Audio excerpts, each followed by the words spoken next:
ሰላም ከም ኩሉ ግዜ ደጊመ ሰላም ክበል ይደሊ ዝኾነ ከም ዘንሪኦ ዘለና ግንባር የሎን ኢልካዮ ዝፃረፍ እምበር ኣብ ግንባር ኮይኑ ጥይት ዝትኩስ ወይ ዝዕለም የለን። እዚኣ ንፅርት እያ። ምናልባት ሕጂ ኣነ ኩሉ ግዜ ዝዛረቦም ዞም ገለገለ ግንባር ገለገለ ገለ ኢልኩም ትፅውዕዎም ኣነ በተንቲ ደለይቲ ፍትሒ ወይ ድማ በተንቲ ብርጌድ ንሓመዱ ኢለ ዳ ፅውዖም እምበር ካብ መጀመርታ ከም ሓደ እንታይ ሽሙ ናይ ሓሳብ ፍልልያት ገይረ ርእዮ ኣይፈልጥኒ ካብ መጀመርታ ኩሉ ከም ዘይክእል ፈልጥ ስለ ዝፈልጥ ካብ መጀመርታ ምክንያቱ ቶም ሰባት መሪሕነት ግንባር ገለገለ ኢልኩም ከዓ ፅውዕዎም ንሰማዓኩም ሓደ ሕጂ እንታይ እዩ ግንባር ኣለና ዝብሉ ንሕሪ ኮይኖም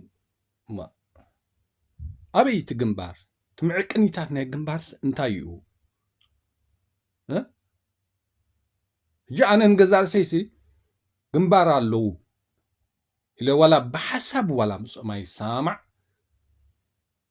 ግንባር ኣሎ ክብል ንድሕሪ ኮይነ ዋላ እቲ ሓደ ግንባር ክትብሎ ንድሕሪ ኮንካስ እንታይ ከማልእ ክኽእል ኣለዎ ናይ ክልተ ሰለስተ ስነ ሓሳባት ወይ ፍልልያት ጥሚሩ ግንባር ዝኾነ ድዩ ወዘተ ኢልካ ብዙሕ ነገር ነቲ ግንባር ዝብል ኣይድያሲ እዚን ምዘማልኢ ገለ ኢልካ ክትዛረብ ትኽእልሃ ወይ ክሓስብ ይኽእል ዝኾነ ሰብ ግን ኣነ ከም ኣነ እቶም ግንባር ኣለና ዝብሉሲ በቃ ምስ ኩሉ ጉድለታቶም ዋላ ምስቲ ኣብ ኮንካ ምስራሕ ኣይንእመነሎም ግን በቃ እስኪ ዋላ ምስ ኣብ ኮይኖምሲ ታዕሊም እስኩ ይፈትዩ ኩዕሎም የርኢና በቃ የርኢና ብረት ዓጭቆም እስኪ የርኢና በቃ ሽዑ ወት ግንባር ዝብሎ ዘለውሲ ኣሎ በቃ ናህለው ብረት ዝዓጠቑ ናህለው ዝዕለሙ ናህለው ናብ ግንባራት ዝንቀሳቀሱ ናህለው ጋንታታት ናህለው ሓይልታት ወዘተ ክንብል ንሕሪ ኮይናሲ ማለት ሓደ ነገር ስከተርኢ ትክእል ኣለካ ጥሩዕ ዓመቱ ቀሪብ ኣሎ ብጀይካ ኣብታ ውሽጢ ኣዲስ ኣበባ ደርፍን ፀርፍን ባርን ካልእ የለን ከመይ ጌርካ ነዚ ግንባር ክትብሎ ዋላ እቲ ኣመፃፅኡ ግደፎ ኣነ መጀመርታ እቶም መሪሕነት ግንባር ትብሎም ዘለኹም ዓቕሚ የብሎምን ግንባር ከመሓድሩ ኣይክእሉን እዮም ኣብዚ ክልተ መዓልቲ ከማን ክዛረብ ሰሚዕና እዮም ኣለና ገለገለ ሰባሲ ዓቕሚ የብልኩምን ወይ ዓቕሚ የብሎምን ኢሎምሲ ብኣና ይዛረቡ እዮም ገለ ኢሎም ተዛረቡ ኣለዉ ኣነ ኩሉ ግዜ ዝብላ ቃል እዚኣ ዓቕሚ የብልኩምን ምክንያቱ እዚ ሕጂ ቁርብ ሰብ ኣኪብኩሞ ዘለኹም ከማን ጆም ብላግን ዋዜማን ዝኣከቦም መንእሰያት እዮም እምበር እሳኻትኩም ዓቕሚ ስለዘይብልኩም እኮ ዋላ ብቲ ብሩህ መፃእ ዝነበርኩምሲ ነቲ ዝኣከብኩሞ መንእሰይ ክትመርሕዎ ስለዘይከኣልኩም ኮ እቲ ብሩህ መፃእ ዓንዩ ማለት እዩ ዓቕሚ እንተዘለወኩምሲ ኣብ ብሩህ መፃኢ 3,000-4,000 ኣባላት ኣለዉ ይበሃል ዘይነበረን ማለት ገለ ሰብ 200 ዝብል ንሰምዕ እንዲና ነርና ግን ካብቶም ኣባላት ምንቅስቃስ ብሩህ መፃእ ኻኒ 3,000-4,000 ወዘተ እዚ ኣለና ይብሉ ነይሮም ማለት እዩ ዓቕሚ እንተዝህሉ እኮ ነዞም ሰባት እዚኦም ሒዝካ እኮ ቀደም እውን እኮ ትግንባርሲ ክኸድዎም ይኽኣሉ ግን ዋላ ሕጂ እዞም ግንባር ንመርሕ ኣለና ዝብሉሲ ዓቕሚ የብሎምን ዓቕሚ ዘለዎም ሰባት ኣይኮኑን قرب اب سئلن ريم زلنا بتم جون بلاك زاكوبم من اسات بوم يمز سالو زلو هجي نعون كا خسالو لهم طرحم زخول نبر ناب تكبار حيزمم خدي كلنيمي جتي انتي تسقم دخمت نايتم من اسات يكون بحفشا دخمت نايتي من اسات يكون ابزي دم بفتحسي كم حقي اتي اب امرارحان اودا دبان اتي ناي استراتيجين ناي سن حسابن نعو تأميركا بحده زي ما حزت شجر كوين زلمبر ابزي دم بفتح زلو دلاي فتحي بزوحي ولا بتبعاتون بزخونه خيد زخئلي انا ابزي ايطراطرن ግን ጸገም ግን ታይ ኮይኑ ዘሎ በቃ ንስራሕ ብቋዕ ዘይኮኑ ሰባት ከምዚ ሕጂ ብግዜን ብገንዘብን መንእሰያት ይጻወቱ ኣለዉ ማለት እዩ ነዛ ዘረባ እዚኣ ዘይተኣምን ሰብ ነዛ ዘረባ እዚኣ ዘይተኣምን ሰብ ሎሚ ድሕሪ 2 ወርሒ 3 ወርሒ ዛ ጉዳይ ተመሊስ ካራያ ካብዛ ዘላታ ሕጂ ካብዛ ሕጂ ግንባር ዝብላ ዘሎ ኣብ 3 ወርሒ ካብ ኣን ታሕቲ ጎዲላ ክትሪኣ ሃምበር ካብ ኣን ላዕሊ ተመሓይሻ ክትሪኣ ኣይትኽእልንኻ ምኽንያቱ ሓደ ኣጀማሙሩ ይትጸገም ሓደ ኣጀማሙሩ ማለት ውዳበን ጥርናፈን ኣፍሪስካ ንስኻት መርሖ ወይ ንስኻት ጽዋዓሉ ውዳበን ጥርናፈን ክትምስርት ምድላይ ሓደ ኣማጻጻንሱ ካልኣይ ነገር ምስቲ በዓል ኣብ ኣሕመድ ዋንነት ባሕሪ ዘልዕልዎ ዘለዉ ወሰተ እዞም ነገራት እዚኦም ሒስካን ካልኣይ ነገር እቶም ሰባት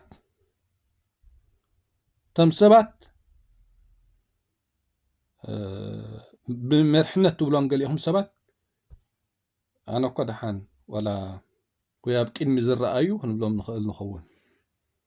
ብዝኾነ ንሶም ናይ ገዛእ ርእሶም እውን ድኽመት ኣለዎ እጂ ነዚ ኩሉ ነገራት ዝርኢ ከዓ ሕጂ እዚ ግንባር ዝብሎ ዘለውሲ እንዳጎደለ እንዳሃሰሰ ክኸይድ እንተዘይኮይኑ እናተመሓየሸ እናተስተኻኸለ ናብ ተግባር ወይ ናብ ሓደ ውፅኢታዊ ክበፅሕ ኣይክእልን እዩ ዝብል ኣነ ማለት እዩ ወላ ዘረቦም ንስማዕ እዮም ወላ ዘረቦም ንስማዕ እዮም ካብ ኢትዮጵያ ሓግሕግና ነውፃኩም ኢና ይብሉ ነዚ ንብሎ ዘለና ምስ ኣብ ኣሕመድ ምኻድና ዘይትቕበልዎ እንድሕር ኮንኩምሲ ካብ ኢትዮጵያ ሓግሕግና ክነውፃኩም ኢና ኢሎም ዝዛረቡ ሰባት እዮም ከመይ ገይሮም ሰብ ክውድቡ እዚኦም ግንባር ክትብል ከለኻ እኮ ኣይኮነን ናይ ስነ ሓሳብ ገለ ምሳኻ ፍልሊ ዘለዎ ኣብ ደንበ ፍትሒ ንዑ ኣይኮነሲ ነቲ ብደጋፋይ ዝፍለጥ ዝርአን ደው ኢሉ ዘሎን ንዑ ኸማ ስሕበት ብዝፈጥር ኻ ነቲ ግንባር ክሰርሓሉ ትኽእል ሕጂ ነዚ ርኢና ኢና ዓቕሚ ዘለዎም ሰባት ኣይኮኑን ግንባር ክመርሑ ዝኽእሉ ሰባት ኣይኮኑን ኣይካልኒ ብፍጹም ኣይካልኒ ቃልሲ ስእልካ ድዩ ከምዚ ኣብ ቲክቶክ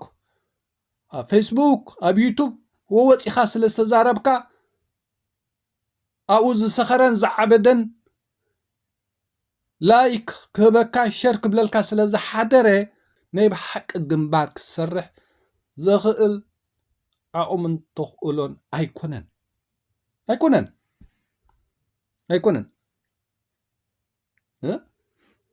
እዚያ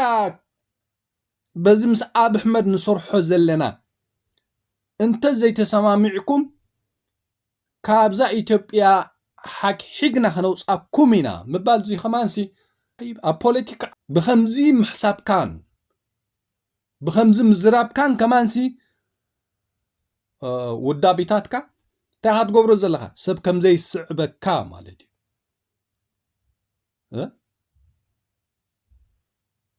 بقى سب كان رئيل لنا مالتي وأزيام دامو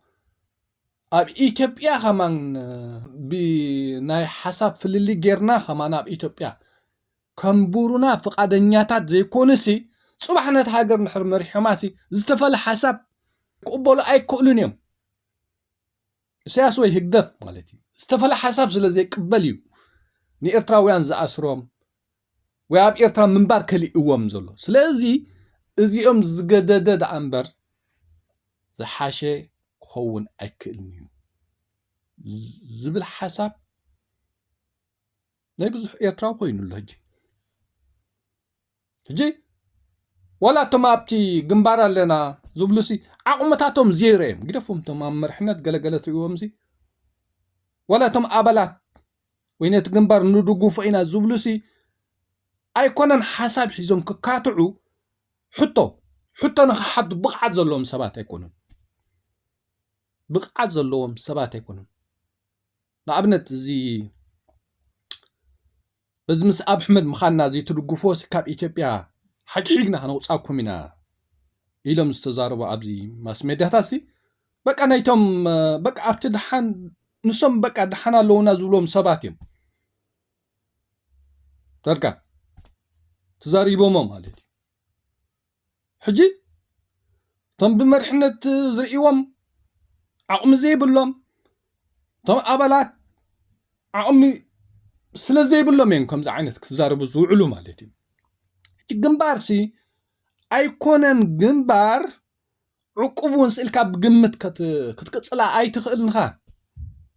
جنبار سي ما يبزوح نقر يزلو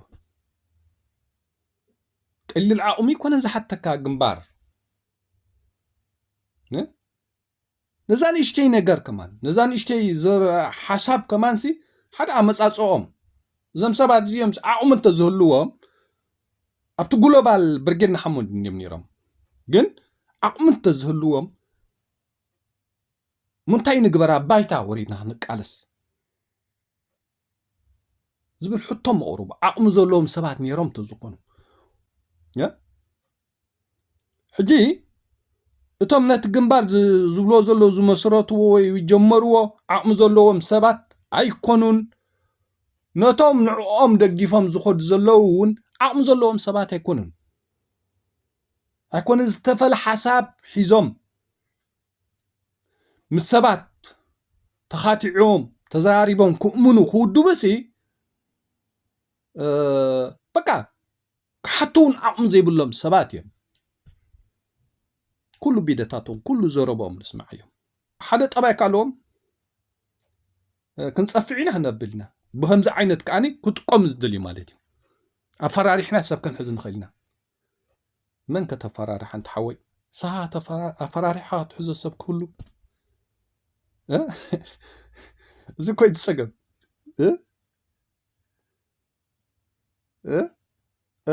كنت صفعوا استيلكاسي نصها وسيلو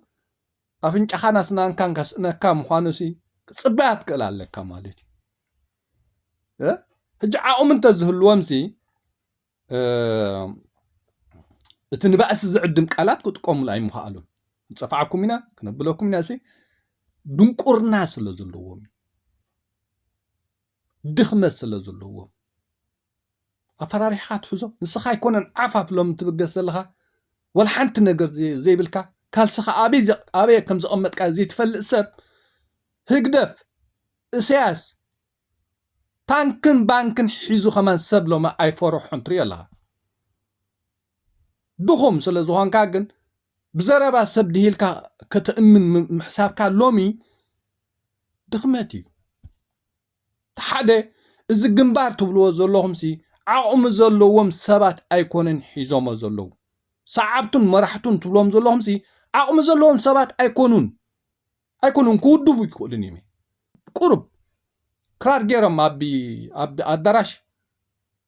ቁሩብ ዘርእይዎን ስእሊ ኸማን በቃ እቲ ህዝቢ ሓደ ሳዕሳዓይ ስለ ዝፈቲ በታ ክራር ጌርካ ትእኩቦ ካልኣይ ነገር በታ ጆን ብላክ ሰሪሕዋ ዝፀንሐት ናይ ውደባ በቃ ብኣም ፈኸም ዝብሉ ዘለዉ በትን ማለት እዩ ስለዚ ብርጌድና ሓመዱ ብሕጂ ንቅድሚት ክኸይድ እንድሕር ኮይኑ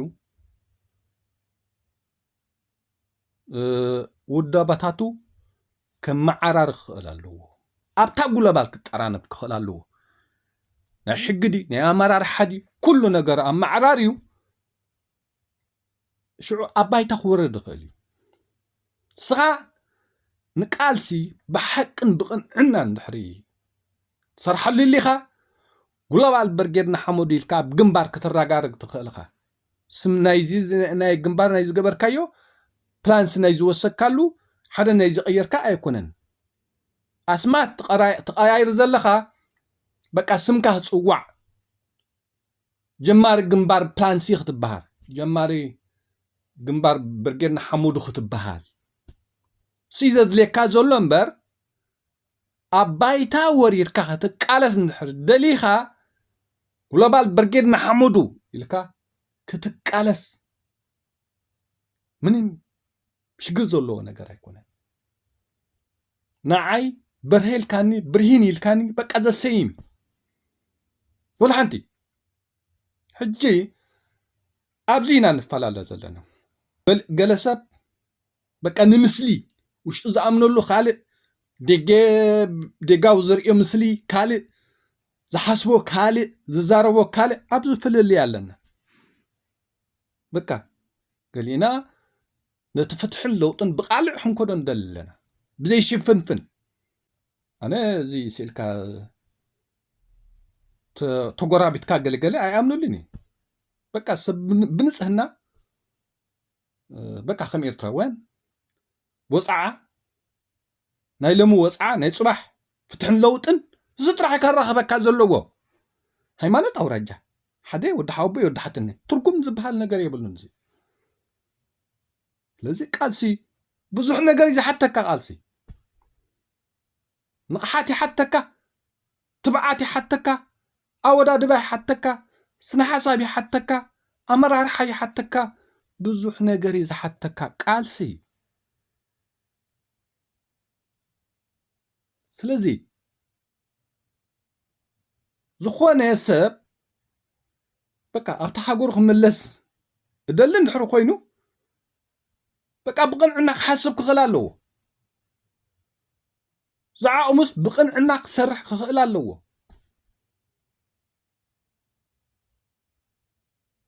እምበር ኣነ ከምዚ ተዛሪበ ጅግና ክብሉኒ ኣነ ከምዚ ገይረ ከምዚ ክበሃል ትርጉም ዝበሃል የብልን እንታይ ክኾነኒ ምበሃል እንታይ ኮነካይ ምስሊ በቃ ስኢልካ ረአዮ ሸው ትርጉም ዝበሃል ነገር የብሉን ኣብ ውሽጥኻ ባኮ ብኣመራርሓ ባኮ ብስነ ሓሳብካ ባኮ ከምኻ ደለይቲ ፍትሒ ብፍኸራን ብገለን ስኢልካ ወላ ሓንቲ መትሓዚ ይብልካ ሰብ ክንስኻ ክራር ጥሪም ኣቢልካ ኣብ ሆል ስለዝተኣከብካ ተወዲብካ ማለት ኣይኮነን በፍጹም ተወዲብካ ማለት ኣይኮነን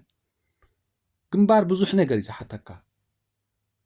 ግንባር ስነ ሓሳብ ይሓተካ ግንባር ድልውነት ንጹርነት ይሓተካ ግንባር መትከል ይሓተካ ግንባር ትብዓት ይሓተካ ግንባር ሓቂ ይሓተካ ኩሉ ነገር ዝሓተካ ግንባር ኩሉ ነገር ጅንስኻ ሓንቲ ሕቶ ስለዝተሓተትካ በቃ ንሕና ምስ ኣቢ ወሲና ኣለና ምስ ኣቢ ምኻድናኻ ስለዚ እንድሕር ዘይተቐቢልኩሞ ኣብዛ ኢትዮጵያ ዓቕሚ ኣለና ሓጊሕግና ክነውፃኩም ኢና እዚኣ እቲ ዝደኸመ ሰብ እዩ ዝሓስባ እዚኣ እትዝደኸመ ሰብ ይዛረባ ከምዚ ኢልካ ዳ እንታይ ፖለቲካ ሰርሕ ብከምዚ ዳ ከመይ ቢልካ ሰብ ክትውድብ ትኽእል ኣበይኻ ክትከይድ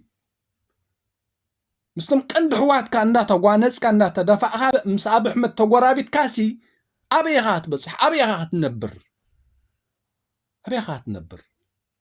قدامنت حزبخا وديبكا دحرؤو مس مشارختها بس حوا حد هات الشارخ ناي السودان حيلتا هات الشارخ مس أبي أحمد هات الشارخ مجبوت دها الشارخ مس قبص دها الشارخ مس يمن هات الشارخ ويس أوش هاجر كاد خات قلصها خط جبرو تزخون خون قدامنت ودابيتات كأب هزبخا بعلخا حيال ودابه حيال سن حسب حيال أمرارحا كيف تركا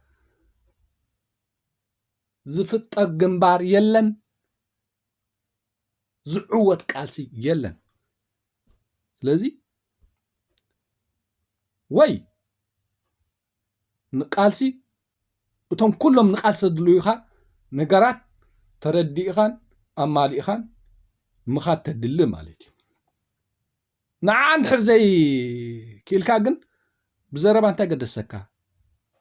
عنقرر تبل تقد السكا بزربا ختفاخر توعل ترقم يبلون نختفاخر عنقرر يلكا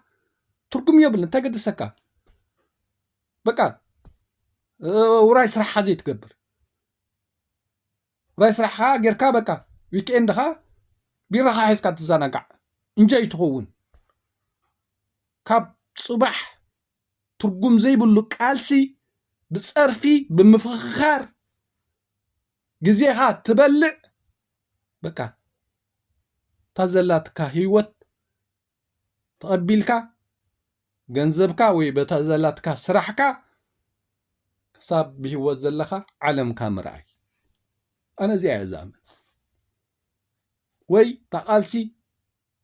ተራዳዲእኻ ክትከዳትክል ኣለካ ተላዚብካ ክትከይድ ክትክል ኣለካ ንገንዘብ ዝምልከት ዲ ንኣመራርሓ ዝምልከት ዲ ካልእ ብዙሕ ነገር ማለት እዩ ንኹልኻ ማዕረ ከም ዝብፅሓካ ተኣምን ክትክል ኣለካ لو من مرح لها صباح تارا تكون مخانكا كتأمن كتكلا لك مرح راح تكون دخات نابك ألسا تخيل نابك ألسا تكيتكلها ترى هونكا خسرح مخانكا تأمن كتكلا لك مرح النت بوعدها مرح خونكا هزبك تمرح مخانكا تأمن كتكلا لك هزب مريض عبز مدبك ስለዚ ቃልሲ ብግምት ኣይትወጽሖናኻ ብግምት ዝዕወት ቃልሲ የለን ቃልሲ ርዲእ ተሓተካይ ቃልሲ ቅንዕና ይሓተካይ ቃልሲ ሓያል ወደባይ ክትከውን ትክእል ኣለካ እዞም ኩለን ምንቅስቃሳት ኣኪቦኖም ዘይፈልጣ መንእሰያት ጆን ብላካ ክንደይ ውርሒ ኣብ ክንደይ ሰሙን ኣኪቦን እዚ መንእሰይ نزوم من ساعات مقدفو نجوبها أن حزبها جنبارن كنديم كولا بوشي نتي معبل لي برجنا حمودو زدوق فوتو مالتي ولا أبتي دياسبورا صنحي ناي باسي قالوكو أي سامعنا نيرو مالت قرب أبتي برجنا حمود هجي قال تم هقدف يعرفوا سلازنبرو كابداون حليفكم تقورو نجر يلن يقولوا سلازنبرو أبو لعلنهان سبنهان كتري نحن تخل تجزي مفتان صبوي يأمن الله يعني بدحرو جن تزقت على حدقات جن أيدلن كم جمرتاون أيدلن قرب فتنا جبر عبلكا تسر خانتهم هقدفار إيه عبلكا مستناي حقي نايزي يوروباتات كان مناتو أبز حق أبزي نبرلن زلنا حجرات أيكونن حريمكا كتصرفون نسب مسالي بالكان نحب تصرف كون جبني أيكونن أباترن قالن حسكا خت تهرارم ካለ ትካላቶም ክትዕንወሎም ንባዕሉ ዕጉግ ኢልካ ጎደና ክሪኢኻ ሃለውን ኣይቅበልዎን እዮም በቃ ሪኦም ስለዚ ይፈልጡ እምንም በትሬን ሒዝካ ክትጓይ በቃ ኣይቅበልዎን እዮም እጂ ብደረጃ ኤርትራውያን ጥራሕ ከማን ዘይኮነሲ ኣብ ብርጌድ ንሓመዱ ክንደይ ክሳር ኣጋጢሙሎ ማለት እዩ ክንደይ ክሳር ኣጋጢሙ ክንደይ መንእስያት ናይ ህይወት ናይ ኣካላት ምጉዳል ወራኣቶም ተመንጢሉ ካብ ስርሖም ተሰጊጎም ገዛ ተሰጊጎም ሆምለስ ክኾኑ ከለዉ እንታይ እዩ ሕጂ እቲ ኩሉ ዝነበረ ብህልኽ ንሱ ኣነን ገዛ ሕጂ ዝኾነ ሰብ ቢዶታት ክሰምዑ ይኽእል ናይ ሽዑ ማለት እዩ ኖ ኣይዕውትኒ ዲያስፖራ ክትወዳደበሉ ጥራሕኻ ትኽእል እምበር ክትበኣስ ገለመለ ኣይፈቀደካን እዩ ነውሪ ኣይከኣልኒ ምክንያቱ እዚ ሃገር እኮ ኣብዚ ንነብረለን ዘለና ሃገራት ክንደይ ፓርትታት እየን ዘለዋ ግን ኣብቲ ኣዳራሽ ነናይ ባዕለን ከይደን ግን ኣይበኣሳን ሕጂ ትሕጊ ከዓኒ ንዕአን ኢለን እየን ትሕጊ ናይ ዓድና ቀሚጠነ ዘለዋ እምበር ንዓኻ ኣይኮነን ስኻጅ ኣብቲ ሕግናተን ወይ ኣብቲ ሃገርናተን በቲ ዝሃባኻ ክትነብር እምበር በቲ ንዓኻ ዝመስለካ ዘበጥበጥ እንዳበልካ ክትከይድ ኣይፍቅዳልካን እዩ ስለዚ ብርጌድ ንሓመዱ ክጅምር ከሎ ሓንቲ ግዜ ክልተ ግዜ ኣገዳሲት እምበር ብድሕሩ ዝደጋገም ኣይድልን ኢለ እዛረብ ነይረ ኣነ ኣይድልን ዶ ኣብልዎ ብል ነይረ ኣይሰማዕኹምናን ኣጋጢሙ ዘሎ ረኣይዎ ኩልኹም ሓራይ ንሱ ኣጋጢሙ ብርጌድ ንሓመዱ ብግሎባል እናተመርሖ ከሎ ከዓነይ እልፍ ተርካስ ንትርኩስ ብገለን ዝፀንሑ ኣምፃ ኣቢለን ካ ሕጂ ድዋዕ ኣቢሎሞ በታቲኖሞ እዚ ኩሉ መንእሰይ ብርጌድ ንሓመዱ ክንደይ ዕዳ እዩ ዘለዎ ክንደይ ዕዳታት ሕጂ ነብሰያ ውፅኒ ገሊኣ ግንባር ገሊኣ ጉለባል ኢላ ትብተን ዘላሲ እቶም ብገንዘብን ብገለን ግዳያት ኮይኖም ዘሎ መንእሰያት መን ክሕግዞም ስለዚ ብርጌድ ንሓመዱ ከም ብርጌድ ንሓመዱ እቲ ዝተኸፍለ ዋጋ ብሕመኩም እንድሕር ኮይኑ በቲ ዝተኸፍለ ዋጋ ኣብ መጻኢት ኤርትራ ወይ ናይ ፅባሕ ኤርትራ ወይ ንፍትሕን ለውጥን ሓቀኛ ዕላማን ራእን እንተሊኩም ብርጌድ ንሓመዱ ከም ብርጌድ ንሓመዱ ኣብታ ግሎባል ተጠርነፉ ኣብታ ግሎባል ተጠርኒፍኩም ናይ ሕጊ ምምዕራይ ትገብሩ ናይ ኣመራርሓ ምምዕራይ ትገብሩ ብድሕሪ ሕጂ ኣብ ውሽጢ ሃገር ዲ ሓያል ውዳበ ክትፈጥሩ ወይ ኣብ ባይታ ድዩ ፊት ንፊት ግንባር ክፍጠር ብከምዚ እንድሕር ተጀሚሩ ዝኾነ ነገር ንምንታይ ትንካልእ ጥርናፌታት ዘለና ኣብኡ ዘይንውደብ እንታይ ሽግር ኣለዎ ናይ ኣገባባት እኳ እዩ ዘባእሰና ዘሎ ናይ ኣመራርሓ እኳ እዩ ዘባእሰና ዘሎ ናይ ሕግታት እኳ እዩ ዘባእሰና ዘሎ ህዝቢ ይመረፆም ብዝኾነ ነገር ዘይተመረፁ ሰባት ንሕና ኢና መራሕቲ ይብሉኻ እንታይ ማለት እዚ እንታይ ማለት ስለዚ እዚ ብርጌድ ንሓመዱ ክጥርነፍ ትደልይዎ ኮንኩም ኣብታ ግሎባል ተጠርነፉ ሕጁን ኣብኣ ተጠርነፉ በዓል ጥዕሚ ዝግለዉ ናይ ግሎባል መራሕቲ በቃ ተጠርነፉ ምሶም ተራኣዱ መራሕቲ ጉድለት ኣለዉ ትቅይሮም ትኽእልኹም እንታይ ሽግር ኣለዎ ናይ ሕጊ ሽግር ኣሎ ተመዓራርይዎ ኣብ ባይታ ወሬትኩም ክትቃለሱ ደሊኹም ግሎባል ብርጌድ ንሓመዱ ኢልኩም ትኸዱ እንታይ ኣስማት ዝቀያይር ኣለኩም እንታይ ኣስማት ዝቀያይር ኣለኩም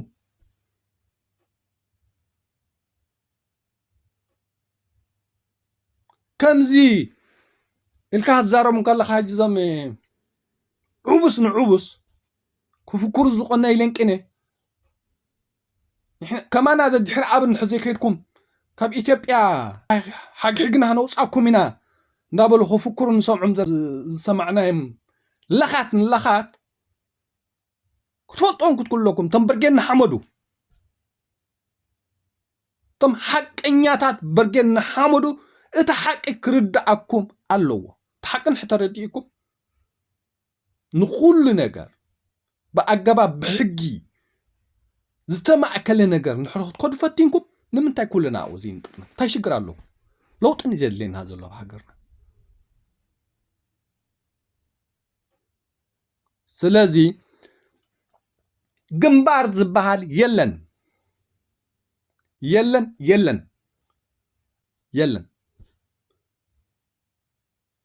سلازي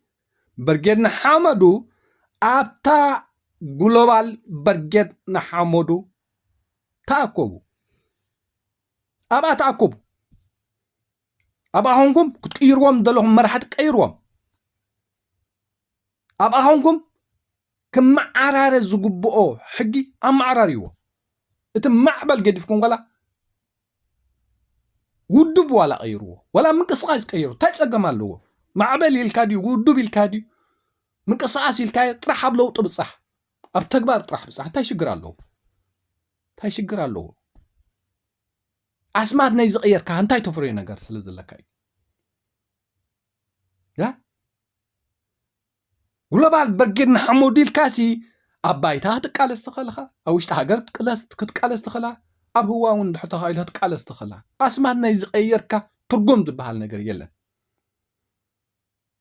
ترجم من احاتا تمصو ترجم بدلونت خاتمصو ترجم بتكبار خاتمصو ام اسماء سلازقيركا زمص نجر يلن سلازي اسمات مقيار عيد لكم برجن حمدو عيد لكم ولا بال برجن حمدو لكم سي